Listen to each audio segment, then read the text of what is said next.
Now, a lot of people may commit a crime out there, but they don't know how to do the time. When you're out of sight, out of mind, a lot of people forget about you. For this video here, I'm going to talk about the risks of what you write inside of a prison letter, the possibilities that can happen, and the type of you can get in trouble about. Here we go. Let's talk about some mail.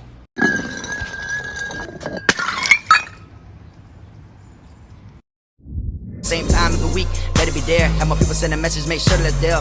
Time for me to collect, bring the shit over here. Cause you can tell them my face, don't make me come over there. I'll run up in your room, put my shank in your neck. Swear to God, I'll wet you up, better show me respect. I'm hitting licks like nothing, break bread with dogs. Putting on for Eastside, Davey, this K-Fraud, it's a robbery. Heard what I said, I got some names I won't say. Most of them dead, for that tune you get, there's a price on your head. Take the shit out your locker, throw it all on my bed. You got a daughter back you up, on care what you click. 2 lockers to fit both y'all shit. See me in the cut jamming, smoking the rip. Getting tatted with the money that your people are sent. See on the streets I would've bust you, but in prison I come cut you. What's up, y'all? You already know, man. K-Fraud TV back in the building. Y'all go ahead and do me that solid favor, man. Make sure you hit that like and subscribe button. And also make sure you hit that notification bell so you can see it first. I want to tell everybody welcome back to the channel. Just your first time tuning in. My name is Frog, and almost everything I talk about over here on this channel has to do with jail or prison. Because I want people to know what to truly expect if they find themselves locked up on the other side of that gate. First things first, I want to tell everybody Happy New Year's. 2025 is finally here, and this is our first video of this year, and I felt like, time to jump on here and drop some more real spill. For this one, I'm talking about the risks of prison letters, the type of things that people write inside of letters when locked up. And I want to give everybody a very, very quick beware and pay attention, and don't say nothing too deep or specific, because it could bite you in the ass in the long run. All right, now, of course, first thing that's going to come to your mind when it comes to watch what you write inside of a jail letter would be anything that has to do with the crime. Anything that you may have committed, participated in, know who did it, was there when it happened, know where it happened, how it happened, who got away with it. Anything like that you never want to put inside of a letter. Because one thing about it, them boys will come and scoop your ass up, take you in for questioning. And if you wrote too much in there, then your ass can actually be an accessory and they can arrest you for it. Okay? Now, if you're going to do something to somebody, you never want to put it in a letter, all right? When I was locked up, I had like prior, females that I messed with on the streets, and they new boyfriends would write me letters threatening me like an idiot. Stupidest shit ever, And the reason I found it so stupid is because, one, a real gangster ain't going to do nothing like that. You know what I'm saying? If you write me a letter rapping, you're the least of my worries when I get out. You feel me? And two, what else used to pop up in my mind was the fact that the prison guards would come laugh about what type of letter I received. That means that they're looking through the mail. Now, don't get it twisted. The guards do, slack. They've been doing it for so long, looked at so many letters that they ain't really got time to sit there and look at everybody's shit. But they will try to, scan through it real quick. You feel me? And if they know you and they know the type of person you are, they will be more interested in reading what your letters have to say, whether it's coming to you or whether you're sending it out. So you got to always keep that in mind. It's the stupidest shit ever to write a threat or anything like that inside of a letter. All right. Now, I know you're probably thinking like, well, that's common sense. Of course I won't write nothing, about anything I've done or anything I'm about to do to somebody in a letter because it's leaving a paper trail. Well, that ain't the only thing that you have to keep in mind when it comes to writing letters, though. Another thing you got to be careful for when you write letters is what you say and who you're saying it to. You feel me? You might fuck around and be writing a girl and then, be talking this, and then the guards see you wrote a letter to another girl talking this, and that the guards will actually swap your envelopes. You get what I'm saying? They're known to do stuff like that. Them guards tune in. And like I said, if they got it out for you or if they know who you are, they'll know the girls' names, what the girl said, what you said. They find it amusing waiting to see the response of what the person says of what you're sending them. You get what I'm saying? And they can literally, you write 5 females, they can literally, jump them, them letters around. Next thing you know, you get a letter from one of them snapping about some shit, and then in it will be the letter that you sent to another girl. You see, guards do stuff like that. You know what I'm saying? You got to be very careful about who you send stuff to, and especially if it comes to you doing something that you shouldn't be doing with a relationship or anything like that. You know what I'm saying? You don't want to be one of the people that when you first got locked up, you had 10 on your line, but then when you get out, you just got that solid 1 because the other 9 kind of got knocked off due to what you said in a letter. You see what I'm saying? And if you're somebody who likes to write a lot, then you know there's multiple ways to word things the proper way. You get what I'm saying? No matter where you're at, where you're locked up, they will have a lingo, a slang, and a code that you can talk by. You know, you can write it right in the letter to someone who understands what you're saying, and the guards themselves won't even put 2 and 2 together. They'll just scan through it and think that it's just something normal. You know, but in all reality, there's a hidden message in there, a gem, you know what I'm saying, that's there for somebody to see and, you know, and break down in their mind and know what it is you're trying to say. I can't tell you how many people I've seen get snatched up due to mail, get put under investigation in jail from something they said or something that somebody sent them said. You see, that's the thing. Whatever your peoples on the streets be saying, they can hold you accountable for it too. You know, let them fuck around and write in the letter, boy, I can't, you know, answer the phone for you all the time. You know what I'm saying? I got some money for you. You feel me? But I'm finna drop that such and such over there at them boys, you know, to bring it to you. Or you feel me? You want me to try to sneak something in there for you? LOL. Just joking around. Anything like that. And them boys will run down and scoop you up. You get what I'm saying? And I understand it's hard to do time. And mail makes it a whole lot easier, you know. You got to learn when it comes with the mails. You got to learn, you know, the schedule. You get what I'm saying? I learned it was about 4 days that, you know, it would take for my mail to get somewhere. You know, 3 mostly, but 4 is what I'm going to lock in. If they didn't get it today on the 3rd day, they're for sure going to get it tomorrow on the 4th day. So I know in about a week to 8 days, I should hear back from them if they write that exact night that they receive my letter, you know. And no matter how long I try to stay in, you know, routine with it, I always find myself behind the letter. So now I'm snapping on them, and then I'm receiving the response for the letter before. Then I'm snapping again because they didn't say nothing about what I said in the last letter.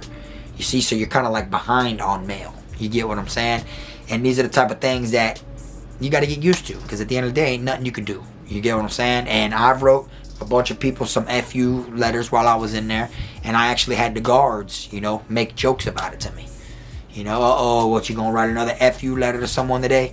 You know, little things like that, little hints to let me know they definitely be reading my mail. You see what I'm saying?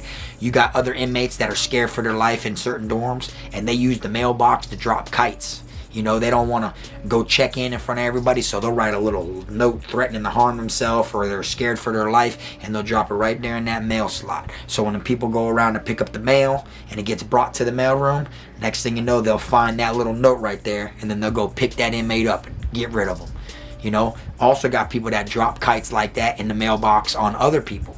You have a cell phone, or you're selling dope, you're hustling, you're making money, whatever it is, somebody might write a little kite and drop it in that mailbox. Next thing you know, them boys run down on you, hit your cell, blitz your shit, shake you down, find something, put you under investigation if they don't find nothing. And it all came because somebody dropped the kite inside of that mailbox. You see what I'm saying? Because every dorm has a little mailbox with a slot. You know, once you drop it in there ain't no getting it out unless you ask the guard. He's nice enough to let you get it out. Other than that, once you drop it in there, it's a wrap. You feel me? So you got to be careful, you know. My old boy, rest in peace to him, he told me back in the day, I'll never forget when I was young, had never been to prison yet, but he told me when he was younger and he went to prison.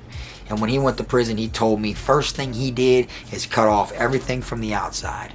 He didn't write nobody or nothing for 5 years. All the mail would come, he would throw it away. He didn't even want to read it. He didn't even want to know what's going on the streets. Didn't even respond to nobody. Didn't want visos, nothing. He like cut himself out of the equation fully. You know what I'm saying? He got his divorce papers handed to him from one of his very first wives in prison because he cut ties with everybody. Talking about harsh time, putting yourself, you know, through it, you know. And he told me this when I was younger. And I'm like, well, why would you not respond to letters or nothing?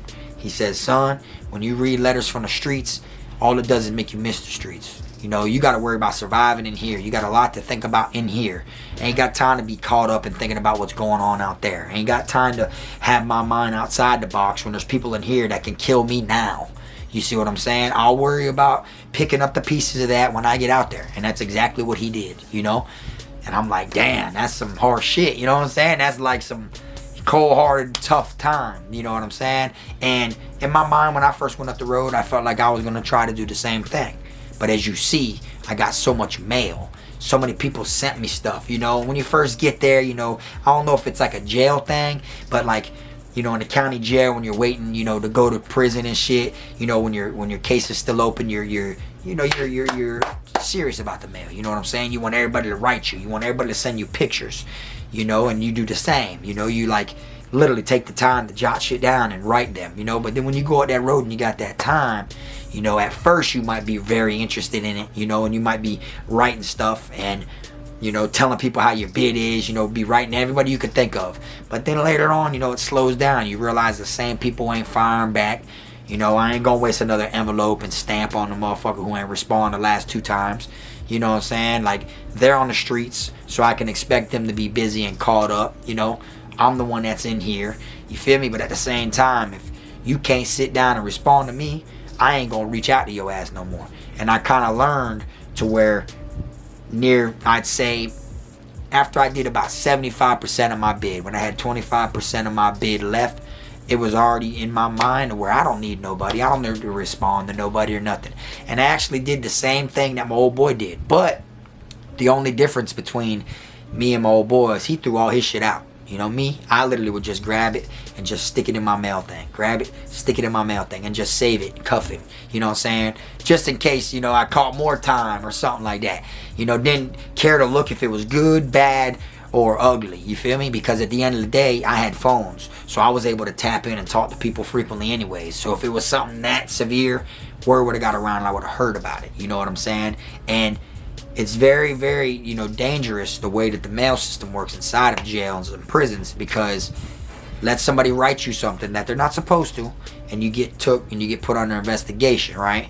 Now you got all the guards on your trail over something that you had nothing to do with. You know what I'm saying? One time I got put under investigation because of this girl I was fucking with from West Palm Beach. Her baby daddy called up there, you know, and got me put under investigation in the box for a cell phone. You feel me? Now, me, here I am. I'm in the box. I don't know nothing about it. All I know is they ran down on me. They caught me. I'm in the, you know, the cell stuck in there. Next thing you know, I get a letter on Father's Day from some bitch saying, oh, I'm so sorry. It's fucked up how my baby daddy, I called up there, did this, did that, did this. So I'm like, damn, that's some sucker ass shit. You feel me? But me getting that letter from that girl and her saying that made the guards look into my situation and actually take me off investigation, because they felt like that was some sucker ass shit, you know. And the same dude, I know him to this day, you know. I'll see him here and there on the streets. Probably 90% of the people that he knows thinks he's the most goon or most savage person it is. But hey, it is what it is. He, you know, he was hating that, you know, Frog was used to hit his baby mama, so he did some sucker shit. You see what I'm saying? And then I had other homeboys that got letters from their homeboys talking about certain people that got shot in their neighborhood and stuff like that. And my homeboy got put under investigation. FDLE came to question him about the shootings, about the people who sent the mail, the letter. And then people went to the same address where the mail came from. You see, these are the type of things that you got to be careful with. You know what I'm saying? If you get a letter from someone and you tell they, you know, talk a little reckless and, you know, they're going, you know, away with it, you gotta fire back at them and let them know, hey man, you know, be careful with what you say in here. You know what I'm saying? I don't need no problem with the guards. I don't need them put me under investigation, you know, yada yada yada. You feel me? Because a lot of people, you know, will try to talk tough, especially in a letter. You'll get letters from people on the streets that you know don't even talk like that in real life. And when you get the letter, you know you're gonna try to, you know, vision them speaking it, vision them saying the shit, you know. In all reality, it don't fit their character. You see, they get carried away with the pen, you know, and that type of thing could turn around and backfire on you. You see what I'm saying? And you don't need the guards on your trail over some shit that you have nothing to do with. You don't need your guards ruining any type of relationship or any cheating or anything you got going on, because they might, you know, sit there and fall back and watch you write letters to 3 different girls and realize, well, this one sends the most money. This one don't send shit. The one in the middle, she does occasionally. So what we're going to do is we're going to take these letters and switch them around and get it to where the one who always sends the money, the one who occasionally sends the money, they start beefing with them and fall off. We ain't going to tell the one who don't send no money. We're going to leave them that one. See, and then you're gonna be like, damn, makes you think like, I know for a fact I didn't put them shits in the wrong envelope. You see, guards do shit like that. You see what I'm saying? And they could come around and they'll throw it in your face and be quick to tell you, oh, we got a letter from Christina today. All right, now, make me go around and write Ashley. You know, shit like that. So you gotta always remember to be careful with what you do. You know what I'm saying? Space your letters out. Make it to where the guards don't even remember the name of the female you're writing. You know, don't drop 5 letters in the mailbox the same night going to 5 different women. I know because I've done this. Every Valentine's Day, I used to get cards sent in to me from the streets. My old girl, rest in peace to her, she used to go to the dollar store and get me a pack of cards, any kind she could with frogs on them, for my name, Frog. And I'd send every single female that I was talking to around that time of the year the same exact card with the same exact quote written shit, just I'd change the name every single time. They'd all get the same exact written thing every year. And I did that shit like nothing. You feel me? Not thinking until one found out about another one, and I'm like, there's no way this one was talking to this one or ran into this one on the streets or this one posted me. Who knows, you know what I'm saying? And then in my mind, I started dwelling on it more and more, trying to think of where I could have went wrong. And 9 times out of 10, I probably know. It was probably the guards, because I wasn't paying attention to how the mail works. You know, mail's a privilege. You know, I got put in situations where I got into it with the guards at one institution, and I didn't even know, but when I was sending mail out, about 3 months later, I started getting mail in the box of my mail with a yellow label across saying not authorized by the warden, which means they put a hold on my mail. I couldn't send or receive mail. I was wondering why I wasn't getting mail. But now I know, because my letters wasn't going out. You see, like, they literally put you in messed up situations and can hide you and do what they want to do. You see what I'm saying? I thought I had it all figured out. You know, I thought that I could be the sneaky one, you know, doing what I do with letters and stuff, and it wouldn't catch up to me, you know. But after seeing a couple people I know get in trouble and me get put in investigation just for things that were said in letters that I didn't even write, just from what I'm receiving, you know, I realized, damn, if a guard really doesn't like you and he's really on your trail, all he's got to do is pay attention to your mail. You see what I'm saying? They don't like inmate to inmate mail. You know what I'm saying? So I remember we would send boomerangs. That's what it's called. You send a letter out, you know, to somebody. You can even put their name on it, you know, their address, everything like that, and not a real address. Because next thing you know, they're going to look at the name you put and the address that's on it, and then when you put a fake address, it can't go there, so it's going to return the sender, which is going to go to that person's name and that address. So it's a boomerang. You feel me? Or you could send your mail to somebody, they get it, and then they put it in an envelope and send it to this person for you. You know, there's certain ways around. You just got to be careful, because it is risky when you do this type of stuff. You know what I'm saying? And I know a lot of people cannot do time without mail. That's why I wanted to come on here and break it down to y'all and let y'all know the risks of prison or jail letters. Y'all let me know inside the comment section what y'all think. I hope y'all had a great New Year's. If you've ever been locked up and you've been in trouble because of mail, let us know about it. If you ever had somebody write you some crazy shit, let us know about it. That's what the comment section's for. I appreciate y'all tuning in. Like I said, 2025 is here. Let's go ahead and make this a great year. Can't wait to see what's in store. 2024 had a lot of things that I learned, a lot of things that I left back there, but hey, you know, we only getting better at time. I appreciate y'all watching. Like I always say, make sure you keep them rats, squares, clowns, chomos, pedos, gunners, wannabe island boys, and clout chasers out your circle. And until next time, this is the one and only I Am My Team, Frog. I'm a criminal, I'm a cool nigga, but I got a limit though. I'm a cool nigga, but I got a limit though, cause I'm a criminal, yeah, I'm a criminal.